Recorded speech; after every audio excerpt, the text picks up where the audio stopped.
Good morning students. Today we discuss about the advantages of Dalton's atomic theory. John டால்டனுடைய atomic தியரியுடைய நிறைகள் பற்றி இந்த கிளாஸில் நம்ம பார்க்கலாம். Dalton's theory explains most of the properties of gases and liquids. டால்டனுடைய அட்டாமிக் தியரி பற்றி நம்ம லாஸ்ட் கிளாஸில் பார்த்தோம். அதில் அவர் சொல்லக்கூடிய முக்கியமான கருதுகோள்களை பற்றி நம்ம பார்த்துருந்தோம். ஸோ இவருடைய தியரி எதை முக்கியமாக எக்ஸ்பிளைன் பண்ணுது அப்படின்னு சொன்னால் கேஸஸ் அண்ட் லிக்யூடோட ப்ராப்பர்ட்டிஸை பற்றி நமக்கு தெளிவாக சொல்லுது அப்படின்னு சொல்கிறாங்க. இதுதான் நம்மளுடைய ஃபர்ஸ்ட் அட்வான்டேஜஸ். இப்போது நமக்கு தெரியும் சாலிட் லிக்விட் கேஸ் அப்படின்னு சொல்லிட்டு. ஸோ ஒவ்வொருது பார்த்தீங்கன்னா ஒவ்வொரு ப்ராப்பர்ட்டிஸ் இருக்குது. ஸோ அது ஒவ்வொரு ப்ராப்பர்ட்டிஸில் பார்த்தீங்கன்னா சொன்னால் இதில் முக்கியமாக கேஸஸ் அண்டு லிக்யூட் திரவம் மற்றும் வாயுக்களுடைய பண்புகளை அதிகமான அளவுக்கு விவரிக்குது அப்படி சொல்கிறோம். ஸோ நமக்கு சாலிட் லிக்விட் கேஸ் மூணு பொருள் இருக்கிறது தெரியும். அதில் லிக்விட் அண்ட் கேஸஸை பற்றி அதிகமான அளவுக்கு முக்கியத்துவம் கொடுத்து அவருடைய விதியில் பார்த்தீங்கன்னா சொன்னால் இதை பற்றி அதிகமாக சொல்லியிருக்காரு அப்படின்னு சொல்கிறாங்க. இதை பார்த்தீங்கன்னா அவருடைய ஃபர்ஸ்ட் அட்வான்டேஜஸ். நெக்ஸ்ட் பார்த்தீங்கன்னா this explains the law of chemical combination and the law of conservation of mass. They are explain at the last section. அவர் லாஸ்ட் செக்ஷனில் பார்த்தீங்கன்னா சொன்னால் ரெண்டு விதமான விதிகளை அவர் சொல்கிறாரு அப்படி சொல்கிறாங்க. அதில் ஃபர்ஸ்ட் ஒன் பார்த்தீங்கன்னா லா ஆஃப் கெமிக்கல் காம்பினேஷன், அதாவது வேதி சேர்க்கை விதி அப்படி சொல்கிறோம். ஓகேங்களா? வேதி சேர்க்கை அப்படின்னா ஒரு கெமிக்கல் காம்பவுண்ட் இல்லை ஒரு கெமிக்கல் எலமெண்ட் இன்னொரு கெமிக்கல் எலமெண்ட்டு கூடவோ இல்லை கெமிக்கல் காம்பவுண்டு கூடவோ ஃபார்ம் ஆகி ஒரு ப்ராடக்ட் நமக்கு கொடுக்கும். ஓகேங்களா? ஸோ அதே போல் ரெண்டு பொருட்கள் ஒன்றா சேர்கிறதுக்கான கெமிக்கல் காம்பினேஷன் வேதி சேர்க்கை விதி அதை பற்றி நமக்கு எக்ஸ்பிளைன் பண்ணுறாரு. And law of conservation of mass நிறைய அழிவின்மை விதி. சப்போஸ் பார்த்திங்கன்னா நம்ம ரெண்டு எலமெண்ட் எடுத்துக்கிறோம். ஸோ இந்த ரெண்டு எலமெண்ட்டும் கெமிக்கல் ரியாக்ஷன் ஈடுபட்டு நமக்கு ஒரு ப்ராடக்டை கொடுக்குது. அப்படி ப்ராடக்டை கொடுக்கும்போது நம்ம எடுத்துக்கொள்ளக்கூடிய ரெண்டு எலமெண்ட்டோட மாஸ்லேயும் அதே போல் வரக்கூடிய ப்ராடக்டோட மாஸ்லேயும் எந்த டிஃப்ரென்ஸுமே இருக்காது, ஒரே மாதிரி இருக்கும். ஸோ அதான் பார்த்தீங்கன்னா law of conservation of mass அப்படி சொல்லிட்டு நிறை அழிவின்மை விதி. ஸோ நம்ம எந்த அளவுக்கு எடுத்துக்கிறோமோ ஃபார் எக்ஸாம்பிள் ஒரு கிலோ எடுத்து நம்ம எவ்வளோ கிலோ 2 கிலோ கிடைக்கும். ஸோ அந்த கிலோவோட அளவு மாற போகிறது இல்லை. அதை அவர் சொல்கிறாரு law of conservation of mass நிறை அழிவின்மை விதி.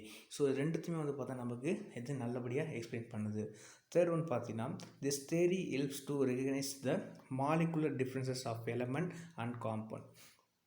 நெக்ஸ்ட் பார்த்தீங்கன்னா எலமெண்ட்ஸாக இருக்கலாம் இல்லைனா காம்பவுண்ட்ஸாக இருக்கலாம். ஸோ அவருடைய பார்த்தா மாலிகுலர் டிஃப்ரென்ஸ் பார்த்தோன்னா இருக்கும். அப்படின்னா this theory help us to அது பார்த்தா அந்த தியரி ஹெல்ப் பண்ணுது அப்படின்னு சொல்கிறாங்க. அதாவது ஒரு தனிமத்தோட மூலக்கூறுக்கும் அதே போல் காம்பவுண்டோட மூலக்கூறுக்கும் பார்த்தீங்கன்னா டிஃப்ரென்ஸ் இருக்கும். ஸோ இதை பார்த்தா நமக்கு தெளிவாக சொல்லுது அப்படி சொல்கிறாங்க. சிம்பிளாக சொல்லணும்னு சொன்னால் தனிமத்தோட மூலக்கூறுக்கும் அதே போல் சேர்மத்தோட மூலக்கூறுக்கும் இடையே உள்ள டிஃப்ரென்ஸை நமக்கு தெளிவாக புரிய வைக்கும். அது என்ன தனிமத்தோட மூலக்கூறு அண்டு சேர்மத்தோட மூலக்கூறு அப்படின்னா நீங்கள் ஆல்ரெடி முன்னாடி கிளாஸில் படிச்சிருப்பீங்க. ஸோ நெக்ஸ்ட் ஒரு கிளாஸ் நீங்கள் படிப்பீங்க. உங்களை ஒரு தனிமத்தோட மூலக்கூறுன்றதுக்கும் ஒரு காம்பவுண்டோட மாலிகுலருக்குன்றதுக்கு டிஃப்ரென்ஸ் இருக்குது. ஸோ ரெண்டு டிஃப்ரென்ஸ் நமக்கு தெளிவாக புரிய வைக்கிறது இதோடைய லா யூஸ் ஆகுது. நெக்ஸ்ட் பார்த்தீங்கன்னா limitations of Dalton's atomic theory. So இந்த டால்டன் அட்டாமிக் தியரியில் பார்த்தீங்கன்னா ஒரு சில லிமிட்டேஷன்ஸ் இருக்குது, குறைபாடுகள் இருக்குது. ஸோ அந்த குறைபாடுகள் என்னன்னு சொல்லிட்டு பார்க்கலாம். Atom is no longer consider as the smallest indivisible particle. So Dalton பார்த்தீங்கன்னா என்ன சொல்லியிருந்தாருன்னா அணுவை உடைக்க முடியாது அப்படி சொல்லியிருந்தார். ஆனால் அவர் சொன்ன அந்த விஷயமே தப்பு. அணுவை உடைக்க முடியும். அதான் சொல்கிறாங்க atom is no longer consider as the smallest indivisible particle. அதை உடைக்க முடியும் அப்படின்னு சொல்கிறாங்க. Atom of the same element have different masses. அதே போல் ஆட்டம் உடைக்க முடியுன்றதை கண்டுபிடிச்சி அதுக்கப்புறம் வரக்கூடிய சயின்டிஸ்ட் நிறைய பேர் கண்டுபிடிச்சிருக்காங்க. ஸோ ஆட்டம் பார்த்தோம் உடைக்க முடியாதுன்னு சொன்னாங்க. ஆனால் ஆட்டம்குள்ளே பார்த்தீங்கன்னு சொன்னால் புரோட்டான் எலக்ட்ரான் நியூட்ரான் அப்படின்னு சொல்ல சப் அட்டாமிக் பார்ட்டிகல் இருக்குது. ஸோ அதுக்குள்ளே பார்த்திங்கன்னா இன்னும் நிறைய பொருட்கள் இருக்குது அப்படின்னு சொல்லிட்டு சொன்னாங்க. ஸோ அதனால் பார்த்திங்கன்னா அணுவை உடைக்க முடியாதுன்னு சொல்லிட்டு ஜான் டால்டன் சொன்னார். ஆனால் அணுவை பிளக்க முடியுன்றது அதுக்கடுத்து வரக்கூடிய சயின்ஸ் ப்ரூஃப் பண்ணியிருக்காங்க. அதே போல் atom of the same element have different masses. இப்போ ஆட்டம் இருக்கு இல்லையா, அந்த ஆட்டம் பார்த்தோன்னா ஒரே தனிமத்தோட அணுவாக இருக்கலாம் இல்லை வெவ்வேறு தனிமத்தோட அணுவாக இருக்கலாம். ஆனால் இங்கே பார்த்திங்கன்னா ஒரே மாதிரியான அணு எண் இருக்கும். அதே போல் டிஃப்ரெண்ட் மாசஸ் இருக்கும்.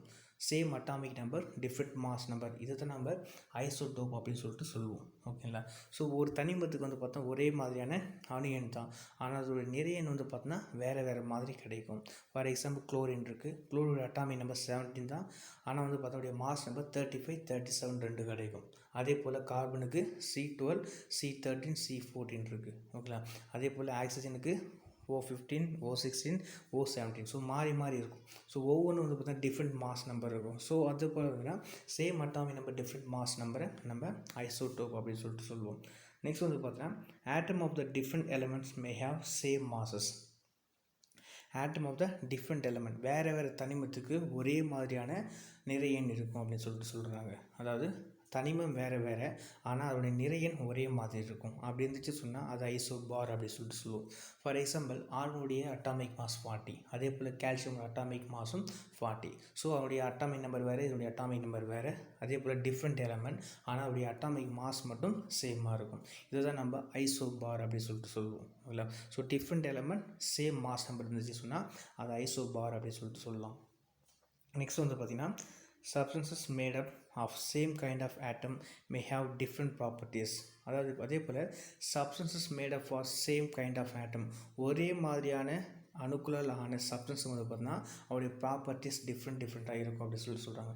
ஸோ ஒரே தனிமத்தோட அணுவால் உருவாக்கப்பட்ட பொருட்களுக்கு வேறு வேறு மாதிரியான பண்புகள் இருக்கும் அப்படின்னு சொல்லிட்டு சொல்கிறாங்க. For example coal, graphite and diamond are made up of carbon atom but they differ in their properties. அதில் வந்து பார்த்திங்க சொன்னால் கோல் அப்படி சொன்னால் நிலக்கரி சொல்கிறோம், இல்லைனா கரி அப்படி சொல்லுவோம். கிராஃபைட் நமக்கு தெரியும், பென்சில் இருக்கக்கூடிய கிராஃபைட் அண்ட் டைமண்ட், இது மூணுமே வந்து பார்த்தா கார்பனுடைய அணுக்களால் ஆனது தான். ஆனால் அதனுடைய ப்ராப்பர்ட்டிஸ் வந்து பார்த்தோன்னா ஒவ்வொரு முறையும் ஒவ்வொரு ப்ராப்பர்ட்டிக்கும் மாறி மாறி இருக்கும் அப்படி சொல்லிட்டு சொல்கிறாங்க. ஸோ மூணுமே கார்பன் ஆட்டம் தான். கோலும் கார்பன் தான், கிராஃபைட்டும் கார்பன் தான், டைமண்டும் கார்பன் தான். ஆனால் டைமண்டுடைய ப்ராப்பர்ட்டிஸ் வேறு, கிராஃபைட்டோட ப்ராப்பர்ட்டிஸ் வேறு, கோலோட ப்ராப்பர்ட்டிஸ் வேறு. ஸோ மூணுமே ஒரே பொருளால் ஆகியிருந்தாலும் அவருடைய ப்ராப்பர்ட்டிஸ் வந்து பார்த்தோன்னா வேறு வேறு மாதிரி இருக்கும் அப்படி சொல்லிட்டு சொல்கிறாங்க. நெக்ஸ்ட் வந்து பார்த்திங்கன்னா ஃபண்டமெண்டல் பார்ட்டிகல்ஸ், அடிப்படை துகள்கள். நமக்கு ஆல்ரெடி தெரியும், இப்போ ஆட்டம் தெரியும். ஸோ ஆட்டமோட சப்பாட்டாமிக் பார்ட்டிகல் அப்படின்னா புரோட்டான், எலக்ட்ரான், நியூட்ரான் அப்படின்னு சொல்லிட்டு நமக்கு தெரியும். ஸோ இந்த புரோட்டான், எலக்ட்ரான், நியூட்ரான் எப்படி கண்டுபிடிச்சாங்க, யார் கண்டுபிடிச்சாங்கன்றது நமக்கு தெரியும். ஸோ இதில் வந்து பார்த்தா ஃபண்டமெண்டல் பார்ட்டிகல்ஸ்லாம் எப்படி உருவாகுச்சு அப்படின்னு சொல்லிட்டு பார்க்கலாம். அதில் in 1878 Sir William Crookes while conducting an experiment using a discharge tube found certain visible rays traveling between two metal electrodes. 1878 வந்து பார்த்திங்கன்னா சர் வில்லியம் க்ரூக்ஸ் அப்படின்றவர் ஒரு எக்ஸ்பெரிமெண்ட் செய்கிறாரு. ஸோ அந்த எக்ஸ்பெரிமெண்ட் வந்து பார்த்தீங்கன்னா ஒரு டிஸ்சார்ஜ் டியூப், ஓகேங்களா, காற்று குழாய் அப்படி சொல்லிட்டு சொல்லுவோம். ஸோ அந்த குழாய்க்குள்ளே வந்து பார்த்திங்கன்னா 2 மெட்டல் எலக்ட்ரோடு இருக்குது. நம்ம எப்பயுமே வந்து பார்த்தீங்கன்னா மெட்டல் எலக்ட்ரோடு தான் இருக்கும். ஸோ ஒன்று பாசிட்டிவ், ஒன்று நெகட்டிவ் இருக்கும். ஸோ ரெண்டுத்துக்கு நடுவில் ஃபவுண்ட் சர்டன் விசிபிள் ரேஸ், கண்ணுக்கு புலப்படக்கூடிய ஒரு சில ரேஸ் வந்து ட்ராவல் பண்ணுறத அவர் பார்க்குறாரு. ஓகேங்களா, அவர் ஒரு எக்ஸ்பெரிமெண்ட் செய்கிறாரு. அது வந்து பார்த்தீங்கன்னா முழுவதுமாக காற்று நிரப்பப்பட்ட ஒரு கண்ணாடி குழாய். அந்த கண்ணாடி குழாயில் 2 பக்கம் 2 எலக்ட்ரோடு இருக்குது, ஒன்று பாசிட்டிவ், இன்னொன்று நெகட்டிவ். ஸோ இது ரெண்டுத்துக்கு நடுவில் ஒரு விசிபிள் ரேஸ் ட்ராவல் பண்ணுறத பார்க்குறாரு. அதாவது ஒன்றுலேருந்து இன்னொன்றுக்கு ஒரு ரேஸ் வந்து விசிபிள் ஆகுது. ஸோ இதை அவர் வந்து வாட்ச் பண்ணுறாரு. அப்படி வாட்ச் பண்ணும்போது this rays are known as Crookes rays or cathode rays. So இந்த ட்ராவலான விசிபிளான அந்த ரேஸ்க்கு பேர் வந்து பார்த்திங்கன்னா ஒன்று குரூக் ரேஸ் அப்படின்னு சொல்லிட்டு சொல்லுவோம், அப்படி இல்லைன்னா கேத்தோட் ரேஸ் அப்படின்னு சொல்லிட்டு சொல்லுவோம். The discharge tube used in the experiment is now referred as Crookes tube or more popularly as cathode ray tube. அதே போல் அது யூஸ் பண்ணக்கூடிய அந்த டியூப் இருக்கு இல்லையா, டிஸ்சார்ஜ் டியூப், அந்த டிஸ்சார்ஜ் டியூப்பை வந்து பார்த்திங்கன்னா Crookes tube, அதாவது அவருடைய பேரை யூஸ் பண்ணி சொல்கிறாங்க, குரூக்ஸ் டியூப் அப்படின்ட்டு. அப்படி இல்லைன்னா மோர் பாப்புலராக நம்ம யூஸ் பண்ணக்கூடியது கேத்தோட் ரே டியூப் அப்படி சொல்லிட்டு சொல்லுவோம். அதை ஷார்ட் ஃபார்மாக சிஆர்டி அப்படி சொல்லிட்டு சொல்லுவோம். ஓகேங்களா, இதை வந்து பார்த்திங்கன்னா அவர் யூஸ் பண்ணக்கூடிய டிஸ்சார்ஜ் டியூப். இதில் வந்து பார்த்திங்க சொன்னால் அதிகமான ப்ரெஷர், ஓகேங்களா, மைனஸ் ப்ளஸில் வந்து பார்த்தா அதிகமான மின்னழுத்த வோல்டேஜ் யூஸ் பண்ணியிருக்காரு. ஸோ இதில் வந்து பார்த்தா cathode race and anode race ரெண்டுமே இருக்குது. அது ஃபுல்லாக வந்து பார்த்திங்கன்னா காற்று நிரப்பப்பட்ட ஒரு கண்ணாடி குழாய். ஸோ அதில் வந்து பார்த்தீங்கன்னா cathode race and anode race ரெண்டுமே இருக்குது. ஸோ ரெண்டுத்துக்கு நடுவில் வந்து பார்த்து சொன்னால் ஒரு விசிபிள் ரேஸ் வந்து ஃபார்ம் ஆகுது. ஸோ இந்த விசிபிள் ரேஸை தான் நம்ம கேத்தோட் ரேஸ்ன்னு சொல்கிறோம். அப்படி இல்லைன்னு சொன்னால் க்ரூக் ரேஸ் அப்படின்னு சொல்லிட்டு நம்ம சொல்லுவோம். Cathode ray tube is a long glass tube filled with gas and sealed at both the ends. இந்த கேத்தோட் ரே டியூப் அப்படின்ட்டு சொல்லுவேன் ஒரு லாங் கிளாஸ் டியூப், ஒரு நீண்ட ஒரு கண்ணாடி குழாய் அப்படி சொல்கிறோம். With filled with gas and sealed at both end, அது 2 பக்கம் வந்து பார்த்தா மூடப்பட்ட காற்று நிரப்பப்பட்ட ஒரு கண்ணாடி குழாய் தான் நம்ம கேத்தோட் ரே டியூப் அப்படி சொல்லிட்டு சொல்கிறோம். It consist of 2 metal plate. இந்த இடத்துல வந்து பார்த்தீங்கன்னா 2 மெட்டல் பிளேட் இருக்குது.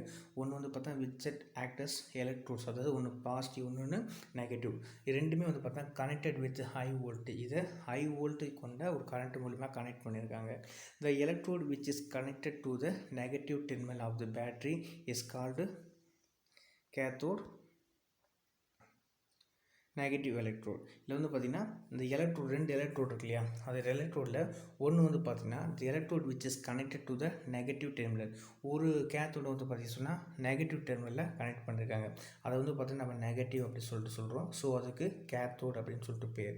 நெக்ஸ்ட் வந்து பார்த்திங்கன்னா the electrode connected to the positive terminal. இன்னொரு எலக்ட்ரோடு வந்து பார்த்திங்கன்னா பாசிட்டிவ் டெர்மினலில் கனெக்ட் பண்ணியிருக்காங்க. Is called as the anode. அதை ஆனோட் அப்படி சொல்லிட்டு சொல்கிறோம். ஆனோட் அப்படின்னா பாசிட்டிவ், கேத்தோட் அப்படி சொன்னால் negative. There is a side tube which is connected to a pump. அவருடைய சைடில் வந்து பார்த்திங்கன்னா சின்னதாக ஒரு டியூபை கனெக்ட் பண்ணியிருப்பாங்க. எதுக்காக அப்படின்னா த pump is used to lower the pressure inside the discharge tube.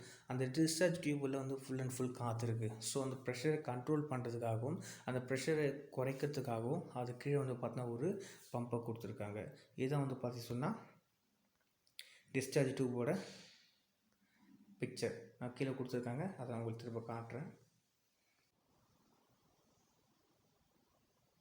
இதில் பாருங்கள், இதுதான் வந்து பார்த்திங்கன்னா அந்த டிஸ்சார்ஜ் டியூப்.